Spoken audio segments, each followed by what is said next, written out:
So I did a poll a couple days ago. I had this idea. You see, I've been through something a little crappy, like first world crappy. Like I was feeling bad on the drive home, but it's not like, anyway, I wanted to see if anybody else had experienced the same thing. And it turned out a lot of you had. In fact, I think this is one of the biggest issues affecting drummers, and nobody's really talking about it. So let's talk about it.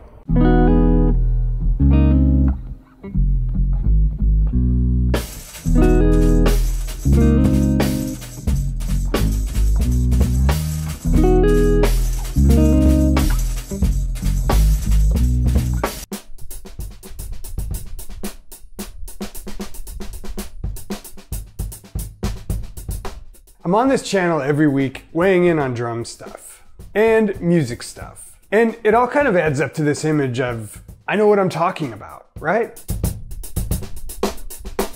In fact, sometimes I can come across as downright arrogant.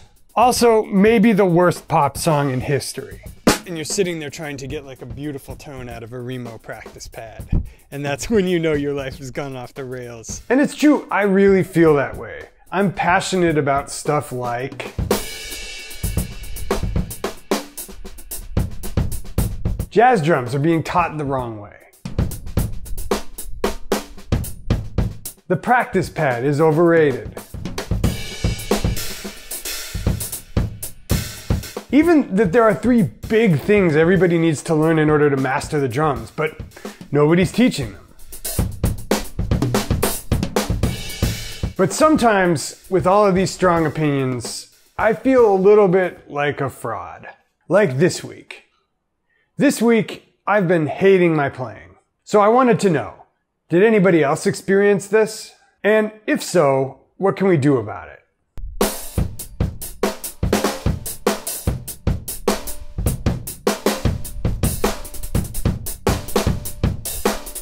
Let's talk about what I mean by hating your playing. As I think about it, there are 3 distinct flavors of not being in flow on the drums. Flow being that surfer shit, where everything comes easily. And you're in this near nirvana state of drum goodness just flowing out of you. Yeah, when you're not doing that, it's for 3 reasons. In fact, let's cue some dramatic Aaron Sorkin-esque royalty-free marimba music. Perfect. Anyway, it's for 3 reasons. First, something makes you aware of your weaknesses. Like, maybe your time isn't very good, but you can mask it by playing fast songs. But then, all of a sudden, somebody asks you to play slowly, and you're confronted with your weakness. That's a kind of hating your playing, but it's not the kind I'm talking about. Next, there's the stage fright variety I talk about in my performance course. You have a course on stage fright? And how come you still get nervous? Believe me, that's gone through my head. But stage fright is basically when you play below your abilities because you're too worried about impressing people. So that little critical voice in your head starts and it's just downward spiral. I'm not talking about that either. What I'm talking about is you're playing your usual stuff as well as you usually do. You're not nervous because this can strike even in the practice room when you're alone. But you're just over your playing. I suck! Like a TV show you used to really dig when you were a kid, which doesn't hold up. Except it's your playing.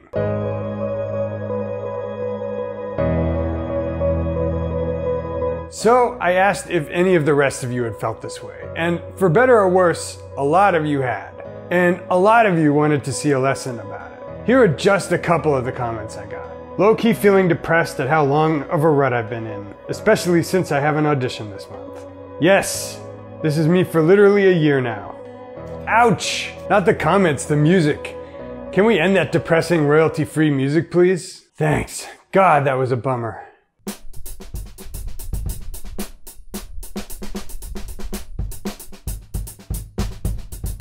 That's way better. Anyway, it's pretty universal. But what are we supposed to do about it? Well, I've got a few methods I've developed over the years. But first, a short story about my current rut.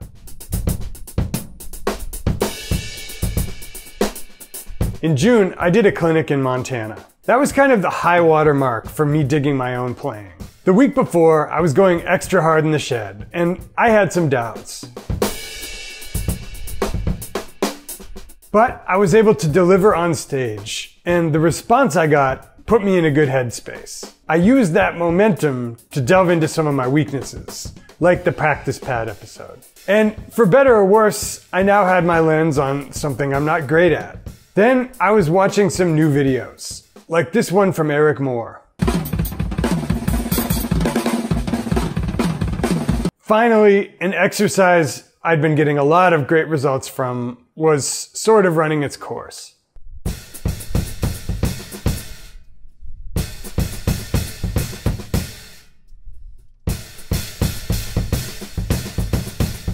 End result, I'd be improvising, and instead of just going full right brain, the little voice had started to come back.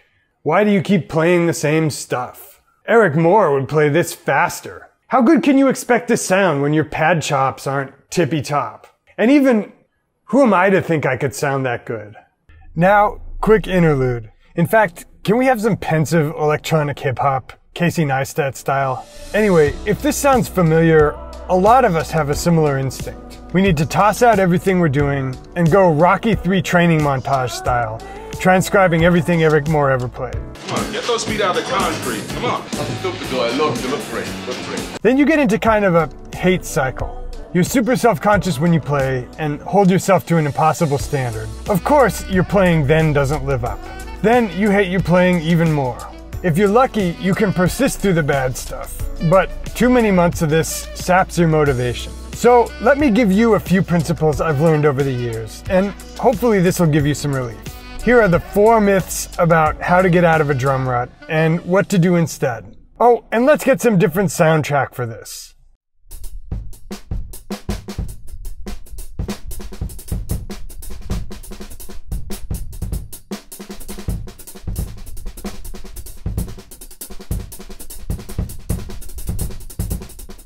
Myth number 1.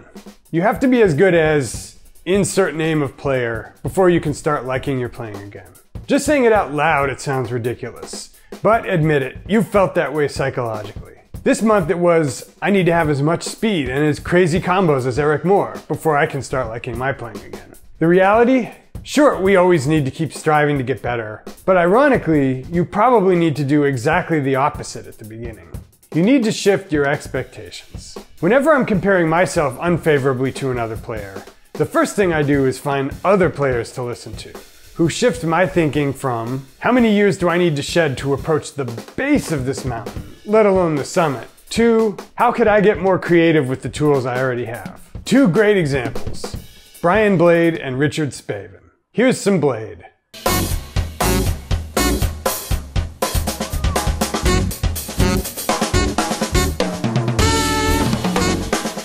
He's not doing anything that requires faster hands than mine, or some sick combos I need to slow 5x just to figure out. But he's slaying.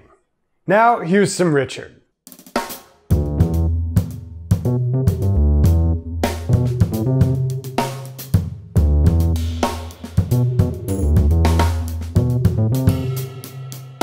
Richard's got chops to be sure, but the theme that emerges from his playing is the creativity of where he places the notes and the textures he uses. Players like these get my head more in the space of, how can I utilize the tools I already have differently? Which brings us to the next myth I've debunked over years of trial and error. First, let's bring back the street beat.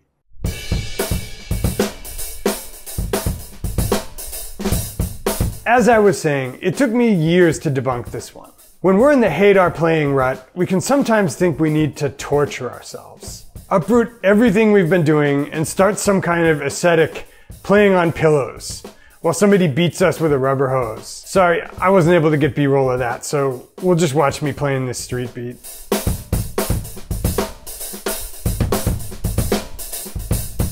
The reality? It's usually just one little tweak that'll make the difference. My favorite? A different metronome placement or time signature.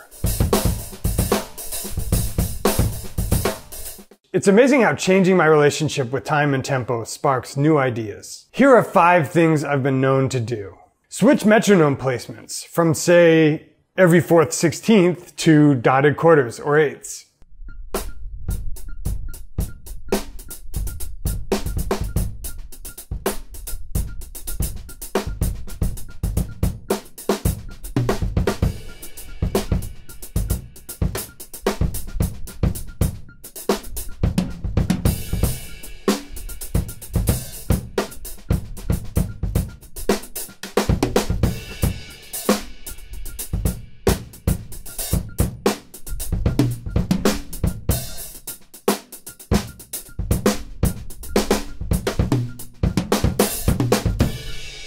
Speed it up or slow it down.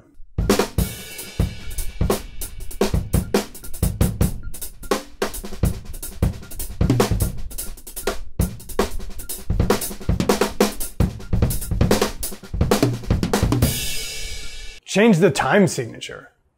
Things that sound stale in 4 often sound fresh in 5 or 7.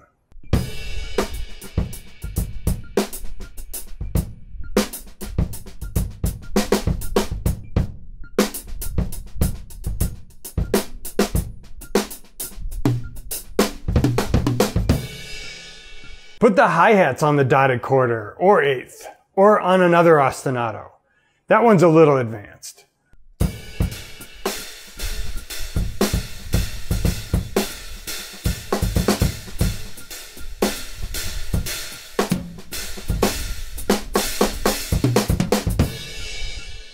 Finally, something as simple as a different sound on the kit can make a difference.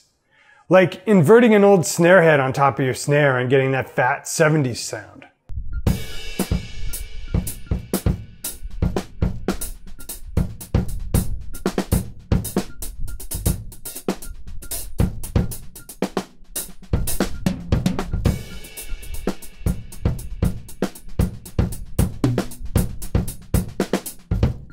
Anyway, what we often need is actually a subtle shift in our routine. Myth number 3. We think we need to toss out everything we've been learning and start learning totally new vocabulary. Eric's been shedding some top secret stuff, and everything I've been practicing is on the wrong track.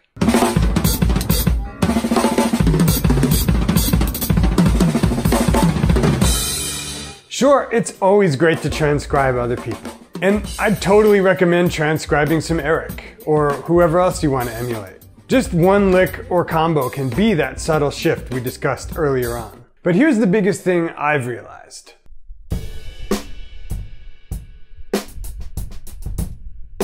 The way to get closer to Eric, or to somebody like Mike Mitchell, is to do it way slower, and gradually, over the years, inch up the metronome.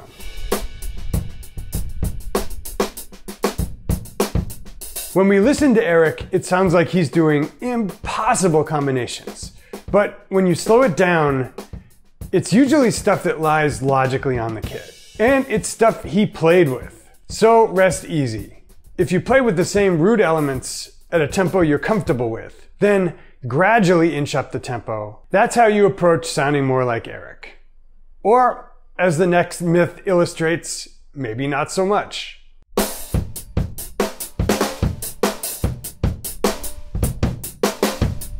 Here's myth number 4, and after all this, I'm going to show you an exercise to put all this stuff together. Myth number 4 is the best version of me is to sound like somebody else. Like, if we could make like Robert Johnson and sell our souls to the devil, we'd want to sound like Tony Royster, or either Eric, or Mike Black Dynamite Mitchell. Except we wouldn't. The reality is, the best version of ourselves is going to be something different. Sound crazy? Think about Vinny.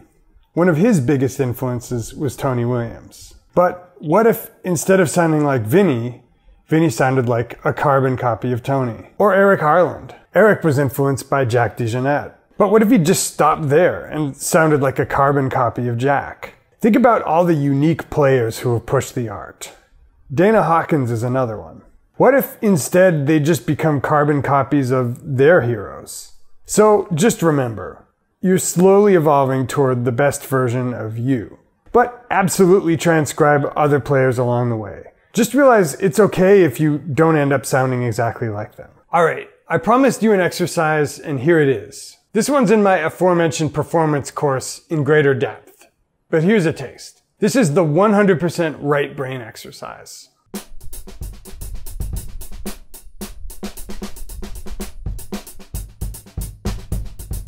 You can do this in time or out of time, but in time is usually easier, so let's just start with the metronome wherever you want to put it. Your only goal for this exercise is to stop whenever you hear the voice. The voice saying, I should do this, or I should play this faster, or Tony Royster wouldn't play that.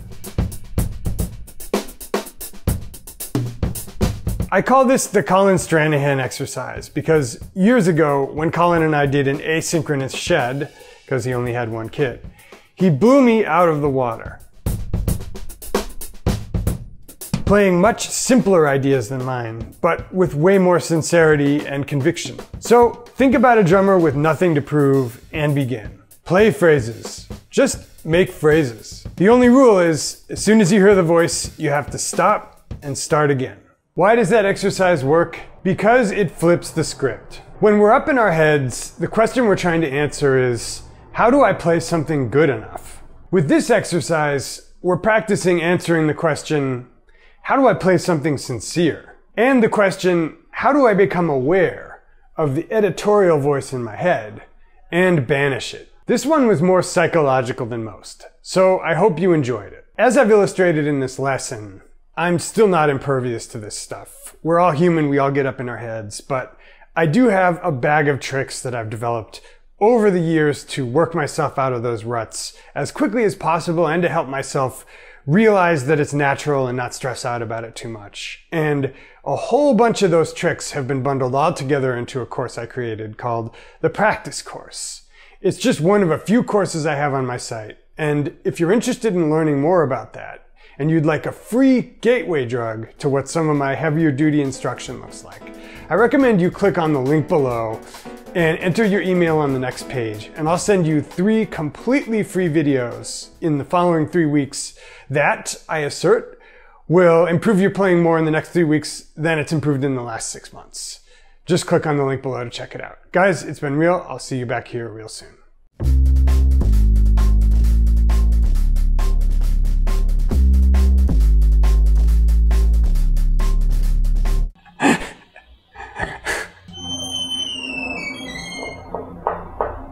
Take 2.